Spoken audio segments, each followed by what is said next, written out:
Hello and welcome to Fearless DIY Music. My name is Tristan Lass, and today we're going to talk about relicing a polyurethane finish guitar. Something that's been made, polyurethane finishes have been around for the bulk of electric guitar history now at this point, going all the way back into the 70s when nitrocellulose lacquer kind of fell out of favor, and especially with Fender products, because I believe it was the late 60s, early 70s when they switched permanently over to polyurethane finishes.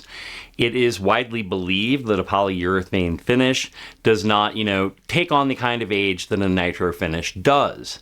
And that's the reason why relic guitars have become such a hot thing. It's because a lot of people want their guitar to feel worn in, to feel beat in, or to look like it has a lot of age on it, a lot of play wear. And polyurethane finishes, which have been the, kind of default finish for most electric guitars for the past 40 years, 45 years, has, they just don't age the same. They don't take on a relic look, and that is the conventional wisdom. Now, what I have decided to undertake is, I've decided to take this is a 2016 Squier Classic Vibe 50s style Strat, and I really love the guitar. It plays great. I like the neck on it a lot. The fretwork is good. I have, gone through and done the electronics using the G&L passive treble bass circuit, which really, opened up the pickups. These are the stock pickups, and I'm happy with the way they sound. But I don't like the way that it looks so much because it just looks so new. It has a few dings in it, not many.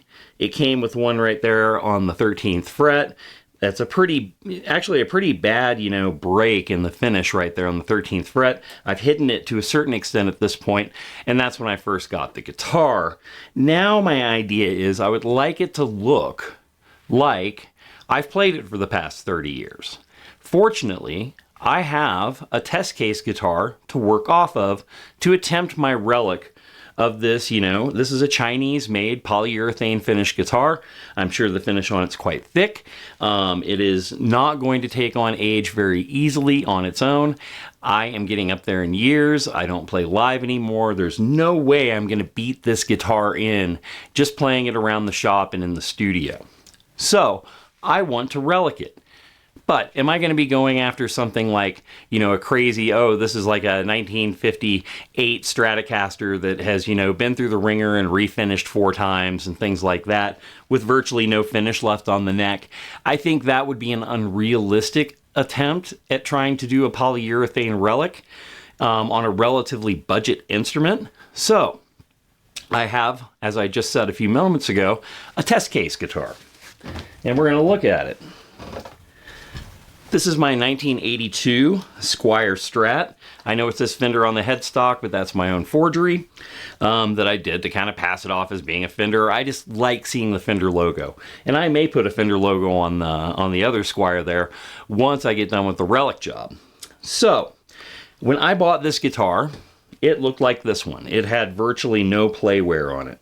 Now, the finish is largely gone on the top part of the neck here, all through here, actually in between the frets. The underside of the neck as well is pretty much all the finishes worn off. There are string wear through areas there. I logged probably thousands of hours on this guitar, playing it live and in the studio. For the better part of 12, 13 years, this was my only stage guitar.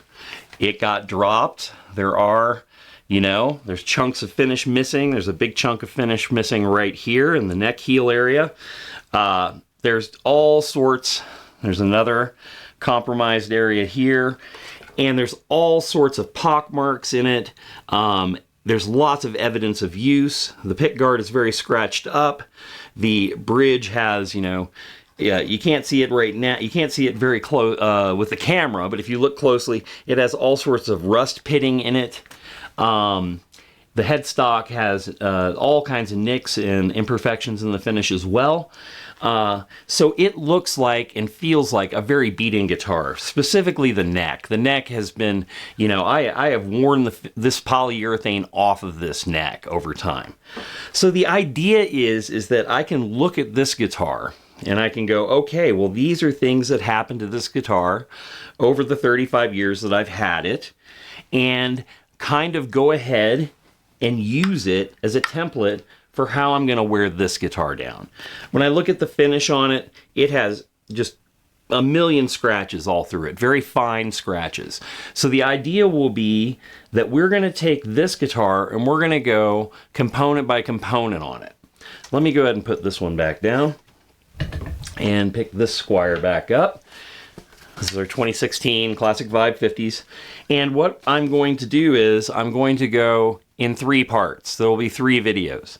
The first video will be probably getting the neck worn down. I will come up with some ideas. I already have a lot of ideas of how I'm going to do this. What I want to do is I want to see the finish gone on the edges of the fingerboard. I want to see finish compromised all through this area, because that's where I would be really digging in with my pick attack, and I would eventually, if I was playing this, you know, daily for over, you know, for 3 decades, eventually that finish would be compromised. We're gonna do some, you know, some dings.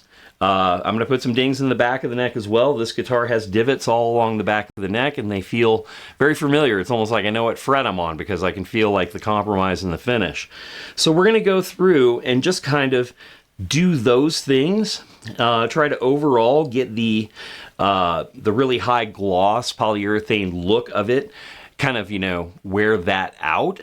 Now, in doing so, though, I do not want to compromise the frets. I love the frets, and there's no point in refretting a guitar that doesn't need it.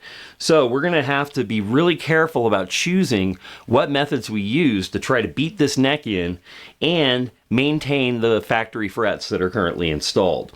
I will do everything in my power to keep those frets. However, if I deem that I can't get the desired Relic look that I want from this neck, the frets may come out. But let's hope we don't go there. All right, the second part will be the body. There are already a few scratches, there's no real finish compromises in this body. So we're gonna have to start from scratch with it. It's gonna be like a brand new guitar body, and I want to get it to look and feel like this one does. Once again, we're not trying to go for a nitro recreation of something that has like raw wood showing through all over the place and, you know, is very obviously like, you know, I think it would be very obvious if I did that to this guitar that it would look really fake and look really lousy. What we are attempting to do is a proper, legitimate, authentic relic of a poly guitar, which means there will be areas where chunks of finish, it's been dropped and the finish just plops off. Those things happen. Around the neck heel, those areas are classic areas where the finish comes off, because it's in that really thin zone there, and if that takes a shock or a knock, chunks of that will come off. So there's going to be dings put into it. We're going to try to overall give it a scratched appearance for the entirety of the body, and we are going to, you know, severely compromise the finish in spots, but not in unrealistic areas. There's no way, you know, just through normal playing that you're going to, you know, like wear through these areas. But you can have in those key points around screws and around hardware where the finish could be compromised. So we're gonna mess around with that, see what we can do. Then the final step, step number 3, will be, let's get some age on all this hardware. And that'll be probably the easiest of all of them. I do have methods in mind for all of these stages, for the neck, for the body, and for the hardware.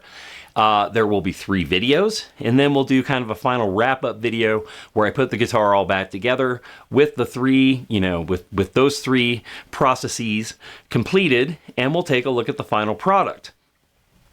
I'm not a believer in necessarily going out and spending $5 grand on a Relic guitar.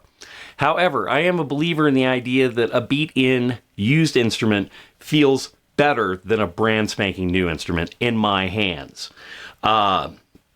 I buy used guitars all the time, and I don't care how much wear they have on them. The more wear, the better, in my opinion.